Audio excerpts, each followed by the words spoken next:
Kisah 3 tahun yang lalu, di mana Farah sedang melanjutkan pelajaran di luar negara, iaitu di Universiti Manchester, London. Ketika itu, dia mendapat berita yang menggembirakan di mana kakak kembarnya Sarah bakal menamatkan zaman gadisnya. Sarah akan menikah dengan seorang jejaka yang bernama Lokman Hafizi. Jejaka tampan dari keluarga seorang ahli perniagaan yang terkenal di Kuala Lumpur. Dikurniakan seorang cahaya mata perempuan bernama Zahin. Farah sentiasa mendoakan kebahagiaan rumah tangga mereka. Walaupun terpisah jauh beribu batu, titipan doa tidak pernah putus agar perkahwinan mereka berkekalan hingga ke akhir hayat. Ternyata, perkahwinan itu jelas terpancar di wajah Sarah pada setiap gambar yang pernah dikirimkannya. Sarah pernah berkata, pilihan orang tua adalah pilihan yang terbaik dan dia mahu Farah mengikuti jejak langkahnya. 4 bulan sebelum kepulangan Farah, dia menerima sepucuk surat dari Sarah. Dalam surat tersebut, Sarah bergurau kononnya ini mungkin merupakan surat terakhir daripadanya sebelum Farah pulang ke Malaysia. Tapi gurauan Sarah menjadi kenyataan. Sarah telah pergi buat selama-lamanya. Dia terlibat dalam kemalangan jalan raya. Farah menjadi bingung. Kenapa Sarah harus pergi dulu? Kehilangan Sarah seolah-olah separuh dari nyawanya turut hilang sama. Farah kasihan pada Zahin. Tentu dia mencari-cari mamanya. Bagaimana pula dengan Abang Lokman? Sekali lagi surat terakhir yang dikirimkan oleh Sarah dibaca. Surat bertulis tangan itu sentiasa meraih air matanya setiap kali dia menatapnya.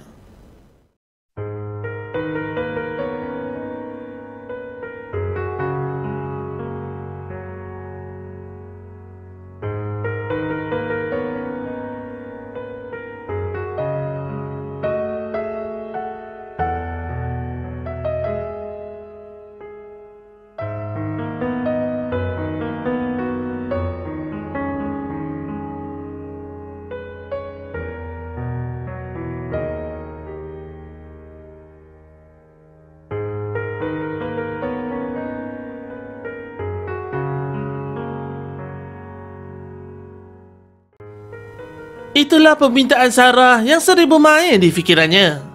Dia seolah-olah merasakan ajalnya semakin dekat. Sebulan selepas Farah menerima surat itu, Sarah terlibat dalam satu kemalangan jalan raya dengan sebuah lori ketika pulang dari kuliah.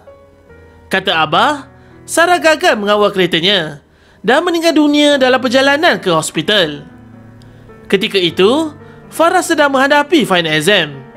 Mazuki tidak memberitahu mengenai berita sedih itu.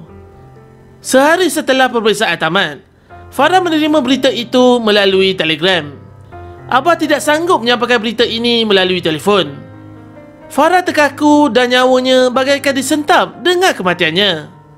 Semoga Sarah Wahidah ditempatkan dalam golongan orang-orang yang beriman.